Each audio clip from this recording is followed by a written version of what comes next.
Good evening, everyone. This evening we're here for the town hall meeting on our draft 24-25 budget. And we'll just get underway here. The itinerary for this evening is very simple. We'll talk about budget philosophy, a little bit of time on budget development and the timeline, summary for fiscal year 25, budget operating we'll do the expenses first and then the income, and I'll explain why, reserve contributions and part of the reserve study, and assessment structure, amenities, and then I'll also have a couple slides on the investment accounts, which are our reserve funds. Okay, budget philosophy hasn't changed in many years. Same pictures, protect and enhance property values and member amenities. Budget development, we review the annual CPA audit report. We'll spend time on the Assessment Association operating requirements, assess the level of services, review recommendations from the reserve study report, which is completed, but it is not final. There's still some back and forth going on between the staff and the reserve study folks. The GM then develops with the staff a draft budget. They send me a timeline, which I've approved. And here we go. Here's the budget development timeline. They met, the GM and the directors met back in March. They submitted their expense items, and then they had two meetings after that. You can see on the 18th of March and the 22nd with two reviews. Then the finance committee had an opportunity to look at the draft budget and ask the GM questions on the 18th of April. Last week, we had a budget workshop, which we presented the draft budget to the interested board members that were in attendance. And today we're at the budget town hall. This is for the entire membership of the HOA. And then in 2 weeks, we'll submit it to the board for approval. And hopefully it'll get approved with not a whole lot of fanfare. Okay, so we'll do the summary up front as opposed to the end. Again, as I mentioned, reserve study has been completed, but it is still in draft form. We are going to propose, I am going to propose a 2% increase in the base assessment, and I will explain that as we go through the rest of the documents. What does that mean? That means our current assessment, base assessment of 156.77 will increase to 159.91. We'll continue with the quarterly statements. We have found that to be effective, and it's also reduced costs. We can explain that later. And then a pause here. We have someone joining. Someone's joining us, okay. And then we'll continue to encourage the use of the online payment systems. And then I have a couple slides talking about the increase in investment income. It currently sits at $471,000. It is over a 13-month period. I'll show you the slide, the impact of that. Okay, operating expenses, annual meeting. That's simply the cost of Get Quorum, which is our current company that takes in the votes and gives us the results at the end of our annual meeting. We see the insurance there. The insurance is a decline. That is simply because we have a decrease in the liability portion of the insurance of about $8,000. Legal representation has gone up. That is related to the costs of they sending delinquency notices for those who have not yet to pay. Okay. And then we have the audit and tax preparation. Really, the audit portion of that cost hasn't changed, but the tax preparation has. So we have one less staff member. And because of that, we now have a contract CPA who is putting together these documents for the audit. So that cost has gone up. But again, we have a bigger benefit by payroll going down. Magazine and postage, just simply the staff going through all of the items and realizing that there's a savings there. Telephone, internet, pretty much the same. Bank fees go up because right now we're running multiple banks until we close out a few. So the costs of doing transactions has gone up a little bit. Hopefully that'll change as the year goes on and the GM decides to close out some of these banks that we don't need. Software IT support, we have a little bit of an increase there. That increase is basically due to the software subscriptions, as all of us have probably faced even in our homes and stuff. So miscellaneous, office miscellaneous, I would call this just a hardcore scrub of the staff, realizing they don't need as much printing and things like that because we're doing more electronic things, and there's a bunch of other things rolled up into that. So Now we have the payroll. It looks like payroll has gone down. The actual amount paid to employees has not gone down. There is a little bit of an increase there. There's an increase in benefits. However, we have less people on payroll that we're paying. I think it's two less, but I know for sure there's one. Okay, pool costs have gone up. We signed a contract earlier this year, the board did. And so that'll be the set cost of $529. We knew that going in. Recreation aquatic funds, really, there's not a big increase there in supplies that are needed to run the pools. Facilities and grounds have gone down. There was an exorbitant amount of money in last year's budget related to plantings around the community. So we scrubbed that and say we can do just as nice, if not a better job. So that cost has gone down. Trash. Now here it looks like the trash has gone up considerably. The trash is on a contract. However, as we all experienced in the middle of the year, that tipping fee, which was awarded to us by Prince William County. So the difference there is about $377,000 a year. So if you factor that in, you get to pretty close to the $1.283 million for trash. Utilities gone down a little bit, some more scrubbing.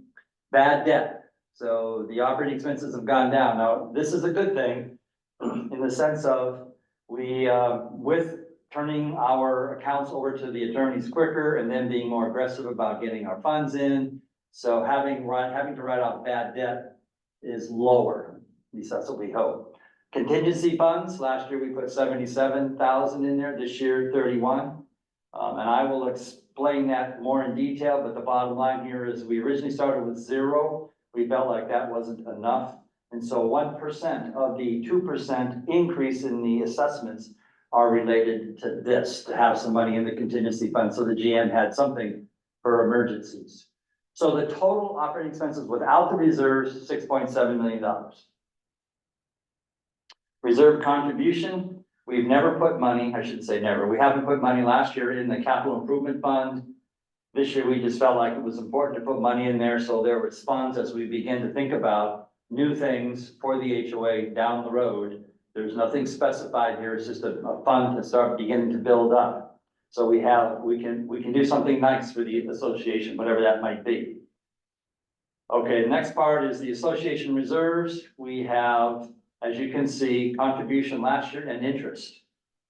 This year, the contribution costs, and notice the asterisks and the contribution for association and subdivision reserves. Those amounts that you can see at the bottom come directly from the draft reserve study. It's just a matter of pulling the numbers out and plugging them in here. Both of those include potential interest. They factored in the interest that would be potentially coming into the HOA from Morgan Stanley. We don't know the exact amount of that yet, so that's why those are left blank, but they're built in. Okay, you can see, as the GM has said on time and time again at the board, that she knew or she suspected that the association reserves were high in the past. So you can see that there's lower this year.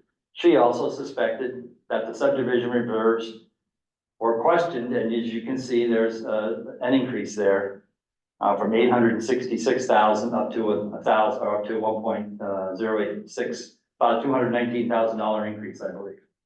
So the total reserves are 1.79.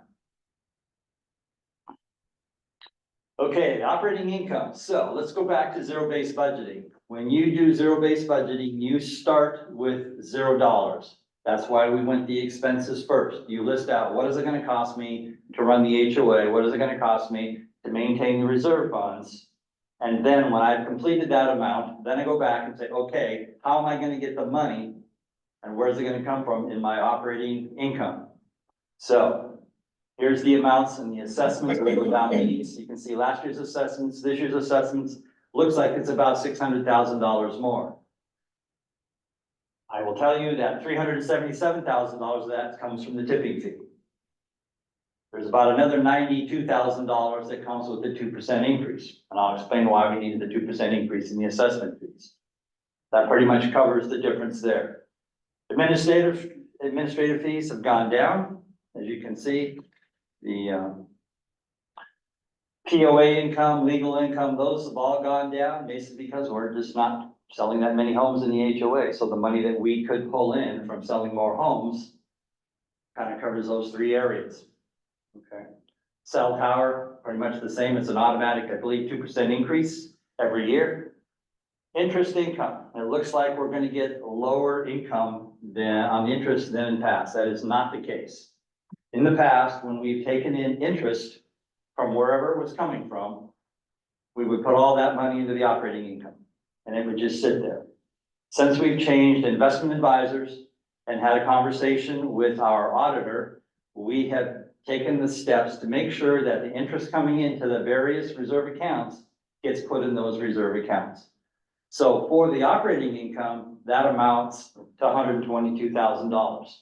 I will show you where the rest of the interest goes down the road.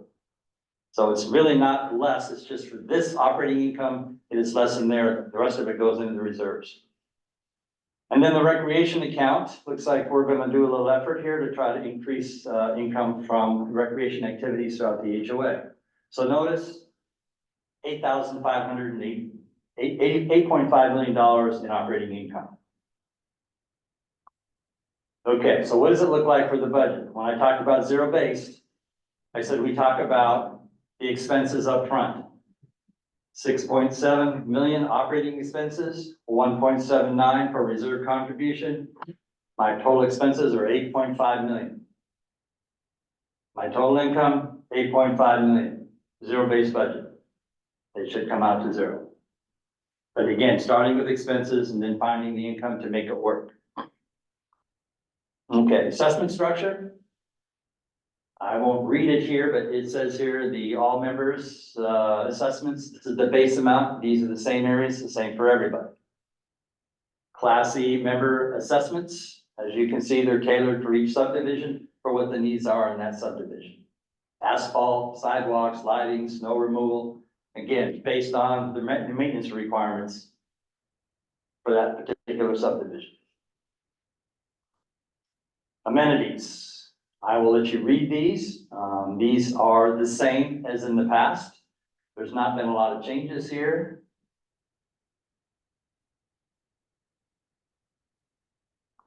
There's another slide of amenities. And at the bottom is our newest amenity. I believe it's called the Woodland Theater. And there it is. Now, since then, they have coated the benches and put in a real nice layer of mulch. So it looks very nice. So I would consider that a great amenity for those who would want to use it. Okay, here is a chart, base assessment of the various HOAs in close proximity. I wouldn't say Reston's close, but certainly the other three are. You can see we are still the lowest at 640 with the 2% assessment increase on the base amount. And you can see all the way up to their overage, which is right adjacent to us. They're all the way up to over $950. They're a pretty significant amount. Okay, our first investment account. So if someone asks, why would I want to put this up here? This is to show all of you as members where your money is, where our money is at. So over to the left, they have account numbers, but top one is the association. Next one's operating, subdivision reserves, and the capital improvement fund. So we're continuing to add to those. So you can see how the money's spread out, but to the right, at the top, you will see it says $11.7 million in total assets at Morgan Stanley Smith Barney. And I keep track of those pretty regularly and speak with the guy who runs the funds, as does the GM when she needs money to pay for things. Okay, I've shown this chart to the board members several times. This is the projected income. It says 12 months up there, but the reality is it's 13 months. You can see there's April 24, it's almost $7,000, and you can see April 25 at $10,000. Those 13 months equates to $471,000 in interest. So if I took one of those months away, if you want to look at 12 months, if I took away the higher end, the April one, you basically have $461,000 of interest. That's a lot of interest coming into the HOA. And that's managed through mostly certificates of deposit, cash on hand, money markets. So we're making a pretty good return compared to past years. So when you saw the slide way back at the beginning, that had $234,000 in interest. This year, it's projected to be $471,000. And again, I would say we shifted to Smith Barney and Morgan Stanley back in June of last year, actually May. So part of that 234,000 interest last year was with a new investment person. So this will be our first full year, so we can see how things go. Okay, with that, I have completed the presentation. Are there any questions? Is Michelle online? She is. Michelle, do you have any questions? I'm here. No, I do not have any questions. Thank you. Okay, and that will conclude the meeting.